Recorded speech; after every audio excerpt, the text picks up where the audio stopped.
Assalamualaikum warahmatullahi wabarakatuh. Let's talk Barca. La Liga Matchday 2 away at Levante at the Estadio Ciudad de Valencia, resulting in a 3-2 win for Barcelona. Here's my review. We start with the starting 11 for Barcelona. We start with a different standard that is expected even for me. Goalkeeper still the same with Joan Garcia. Right back still the same with Eric. All at the back will be the same with Eric, Araujo, Cubarsí, and also Balde. But we play, instead of Pedri and Frankie, we play Casado in place of Frankie due to his personal reason with his wife, I think, having labor, having a child. So he didn't train for a couple of days with us, with permission from the club. So Casado plays as a holding midfielder and part of the deploying playmaker with Pedri at the back. And then we go to the number 10. Also, we don't play an out-and-out number 10. We're playing Rafinha there. While in Rafinha's position on the left, Flick starts Rashford there on the left side. And then Lamine on the right, and then Ferran still at the striker position. Regarding the starting 11, I was fine, but I was still iffy about the lack of number 10 because Casado, we all know from last season, he could do the job in the holding midfield, right? But as of the left wing, starting Rashford in a tough game away at Levante, which has always been tough, starting him there, I don't think was the right call. I understand maybe it would be good because his direct play, it would be, I guess, beneficial for us, maybe in the counters, his speed. But no, Levante, they will play deep, which they did. Regarding Rafinha on the 10, we know he can play there. The difference is Rafinha is not an out-and-out 10. He doesn't stay there. He doesn't move back as much as he needs to because he's someone who is always at the end of the product of the attack, right? And also, he likes to drift wide sometimes to the left, sometimes to the right, which is why the middle 10 position is always empty. So because of that, with the lack of 10, we feel empty. And then Pedri, a lot of time Pedri and Casado had to fill in that spot, which is why we always got countered from the middle line, right? So that's the starting 11 for now. And then regarding Levante, obviously the boogeyman, Jose Luis Morales played, and they play a formation of 5-4-1 with 5 at the back, and most likely, as we know, against Barcelona, it will be 9 at the back, defending wise. And then as we play, a few times we control the game and everything, right? The whole game we've controlled the game from the whole 90 minutes. But then there was an one-offs of counters, and a lot of the time they try to go long balls, which we caught them offside with our offside trap, sure. But then we go to the goal. With that goal that they scored by Ivan Romero, they use a one-twos from the Eric side. How did the ball ended up there? Because Lamine was recklessly trying to dribble and was stopped by another player, which is hold on, what's his name? It's the right back. I will get the name, but he was Sanchez. I think his name is Unai Sanchez, I think. But besides the point, when he was playing there, he got caught off guard, got the ball stolen, and then Levante attack from the left side, plays the 1-2, with the left side, and then attacks from there, and which is why subsequently we concede from that goal. I can't blame Joan Garcia because it was a point blank shot. But regarding Kubasi, I think he was tricked there from a fake shot and then turned to the outside and then shot to the inside, right? So Kubasi could have done better. But again, for me, it's start because you shouldn't lose the ball recklessly in the middle, not in the attack, in the middle of the pitch, right? While the defense are still very high. Then we go to, but regarding that's the goal, the way Levante plays, but majority of the half, he controlled the game, right? It was even at one point that I saw about 88% possession to Barcelona, with 12 only to Levante. Dominated so much the ball, and we do attack with it, right? It's just lack of from the attack. Regarding the Rashford on the left hand side, right? Rashford on the left hand side, he plays. I guess he's still settling in, which is why I don't think he should have started. He should have come off the back after learning how the teams plays, right? From the opponent sides that's in La Liga, because he's not used to the style of play here, right? It's not very direct here. It's more of the patient ball play. Him playing as a direct play, I think would be beneficial for him if we were on a counter, right? Having the ball and his quick decision to either play a through ball, right, or dribble pass or sprint at the players, right? I think that's why he was in the game, right? Because I think Flick may have expected Levante to also pressure us, but there was lack in pressure. They're just playing counters and then they go back again and defend with 9 players, right? So with Rashford, he tries here and there to attack from the left side, goes on the outside, but he's still not having the understanding with Balde on when to overlap him or when Balde will overlap him, right? And then he just do like a very direct cross to the ball. But we're in Barcelona, we don't do that kind of stuff unless we have space in behind, right? If you're standing right exactly on the box, at the edge of the box, we don't do just a crossing, maybe a little bit behind so that the defense are a bit higher or right near the edge of the box, right? So there's a space between the penalty spot with the 6-yard box, right? So he's not understanding it yet, and again for me, still lack in pressing, like the grit to actually get the ball back the way Barcelona plays. But he does some good here and there, obviously, right? With the passing, the movement, even he goes centrally sometimes to give space for Balde to go to overlap and then control the left flank, and then also him like passing, knowing where Pedri is and everything, right? He even got a nutback on the left hand side, right? That's good for him, but it wasn't necessary for the opponent that we had with the way they're playing, right? And then Rafinha, I already talked about, he's going too much wide, and then we're leaving the 10th position a lot of time empty. And then after that, regarding Eric, I'm loving Eric because Eric, though, is not as good as Kunde for obvious reasons, but on the ball he's better than him. He's more composed. His control of the ball better. The overlap still Kunde better. Defensively in 1v1 also Kunde still better. But he gives us more of a control in the game because he doesn't lose concentration when it comes to on the ball. Just the same as Kunde, for example. Whenever he has the ball, he lacks his like the awareness of his surroundings, and then he gets dispossessed easily, which is why a few mistakes that he had last season was because of that. Not that he was bad, right? Then after that, so I think Eric for now he is our starting unless Kunde changes, right? But I think it is the right call to have Eric as the starting for now, because there's not really notable mistakes that he has been making, right? Especially in the attacks, he's doing better. What Kunde is also doing better. Instead of just controlling, if the ball is on the other side, on the left hand side, he creeps in to be in behind the defensive line to get directly go into the penalty box, and then after that go in for headers, for example. The way that what he did against Inter, for example, right? He did that multiple times. I think that's what Flick saw. So I think changing him to a right back was the best call for now, and he can shift as a centre back again because that's his real position, right? Though he still lacked the speed and also the physicality, but shouldn't be an issue if it's just a back and forth back. Then that's for the starting lineup, and again, majority of the game is just about Lamine versus Manu Sanchez.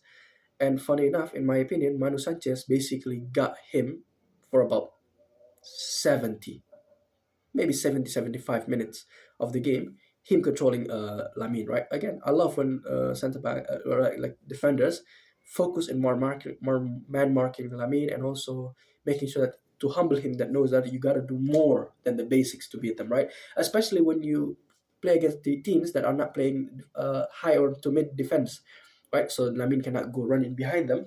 Lamine has to actually beat them 1v1 or make a decision or crosses, right? Or just pass it back and then find space. But Lamine needs to learn that he needs to also run in behind instead of just waiting for the ball to come to him, right?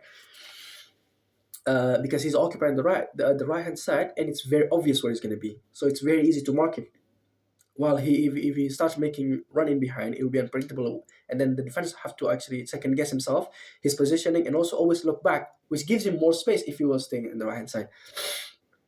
But yes, we already talked about their first goal by Ivan Romero. And then the few times that they beat us in the offside trap, there was one time that Casado also made a very good last man tackle, holding Morales there. And then after that, we made so many attacks as well. Ferran has been amazing in the last few games, especially today. And we'll talk about his goal later. But regarding him, his hold the play is getting better. You can see it, right? Learning from Lewandowski, of course. Then after that, he's always playing off of the defenders and also going back and making link-up plays. Also, what Lewandowski was also doing very, very well with the team. So that whenever he goes back a little bit, that's when the Rafinha steps in to go in his position as a surprise, replacement.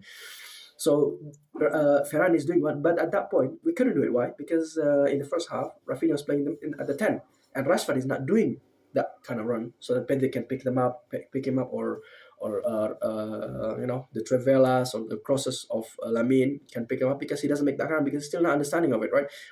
If he goes on the bench and then watches how the team plays, the second he enters, at least he has some understanding of how the movement should be, right?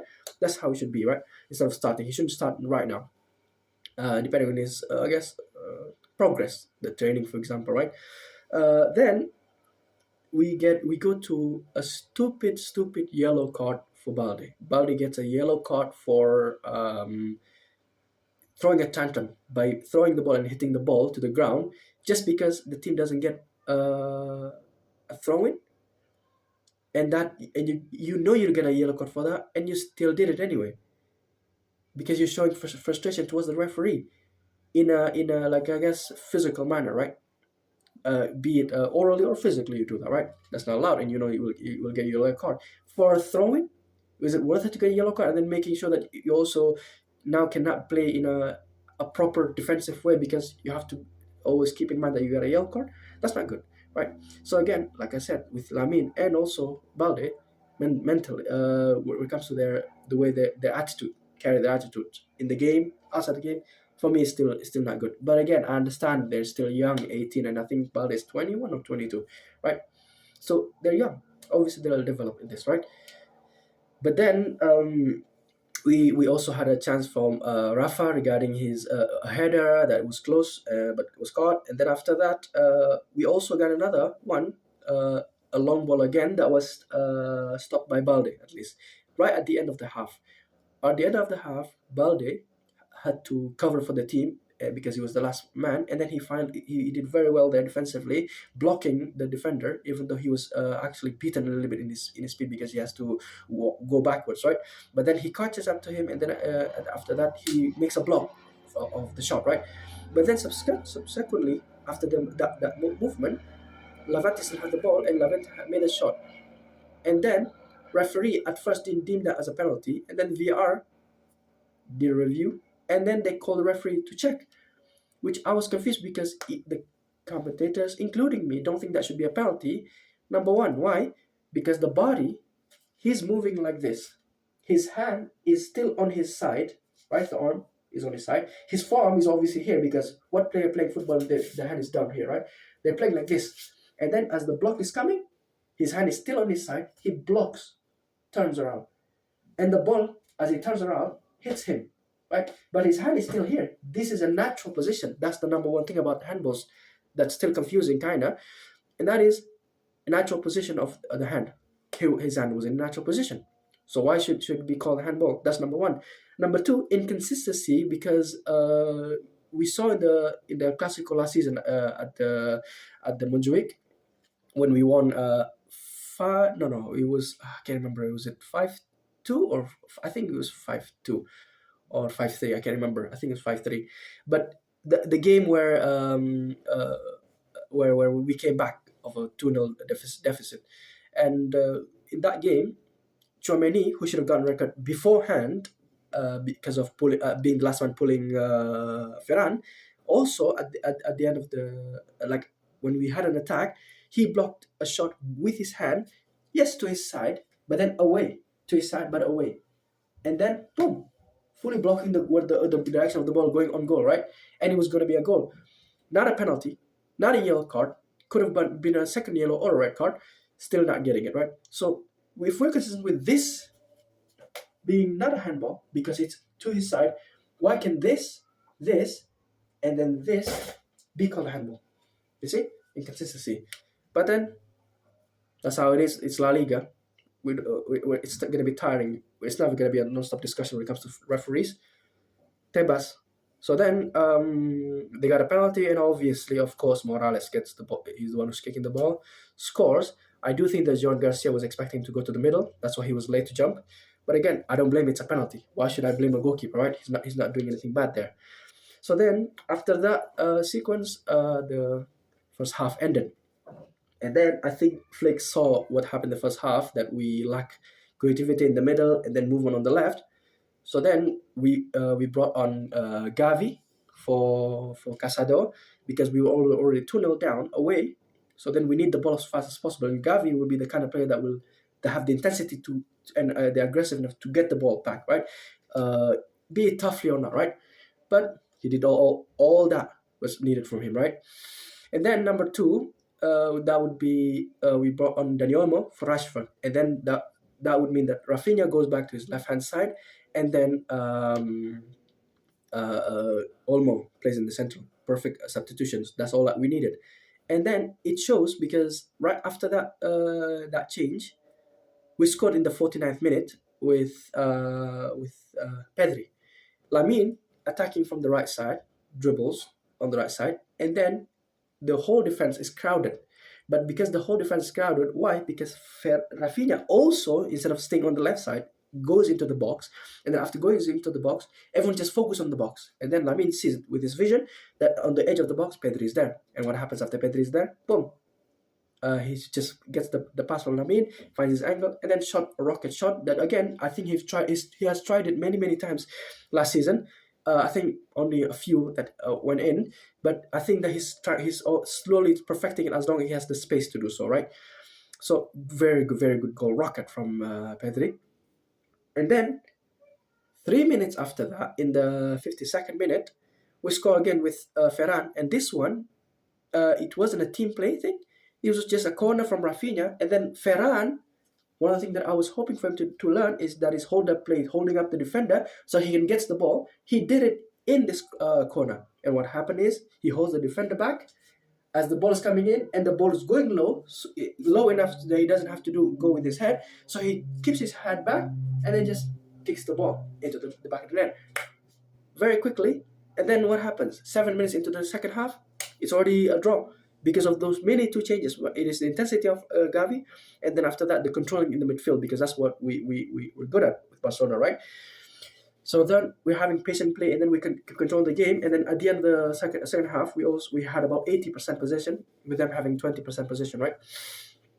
And then after that goal, it was now it's a draw, right? Now Levante understand that they can't just defend lead because there's no lead that they can defend, so they have to start attacking, and then they start attacking more and more.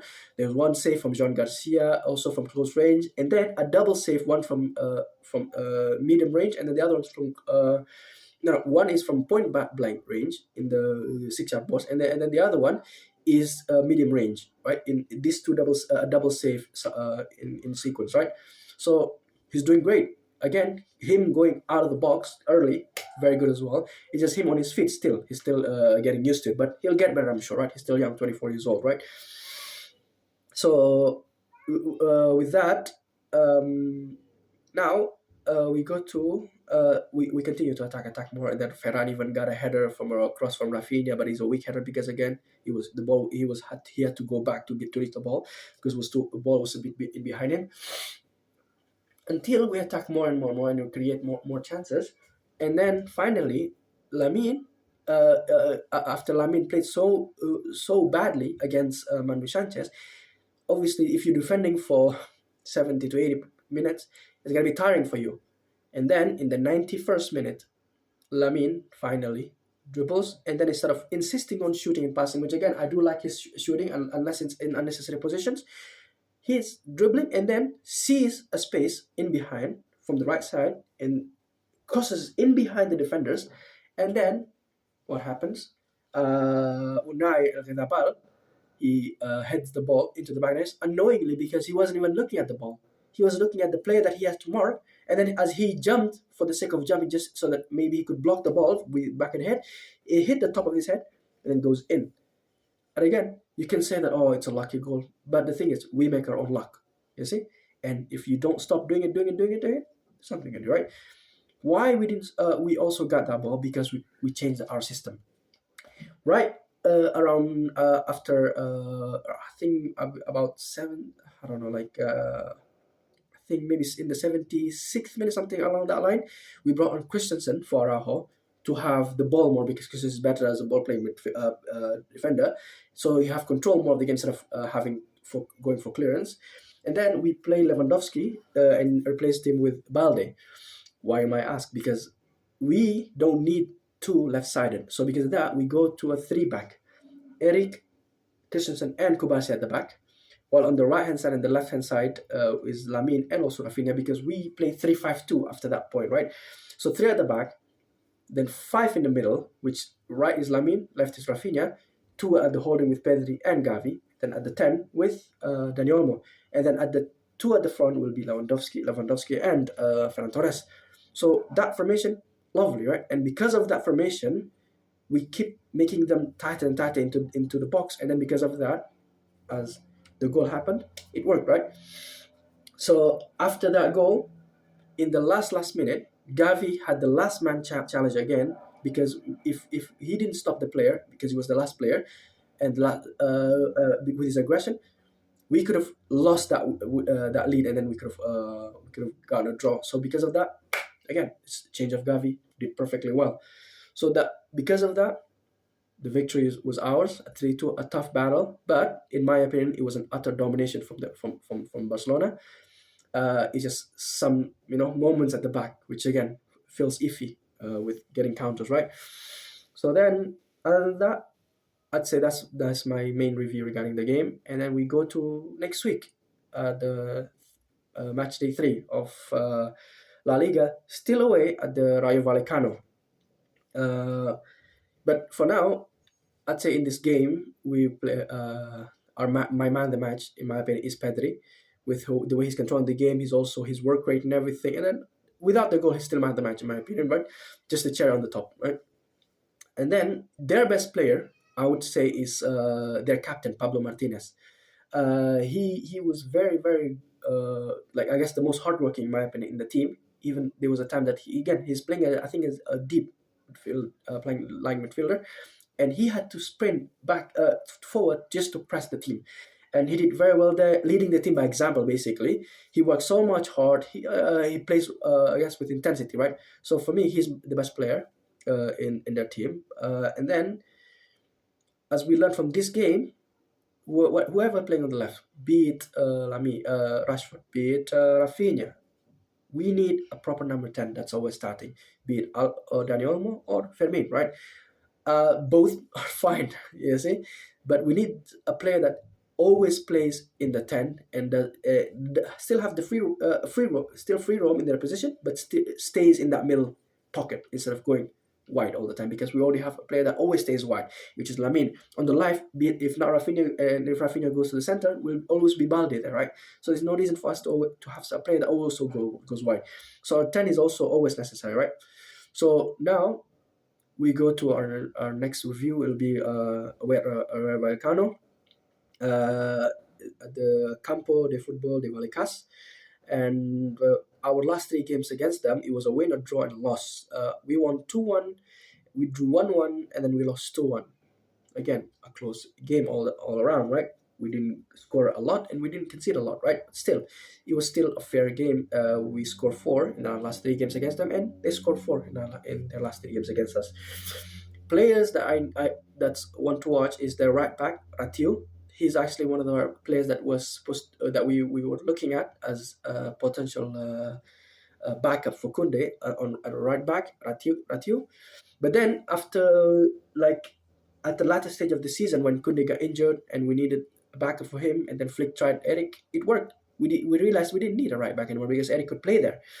And even Eric said himself that he is comfortable in that position and he hopes that his position is not changed all the time, because he needs to focus on one position to better himself in, right? Be it a holding midfielder, be it a right back, or be it a center back, right? He needs to focus.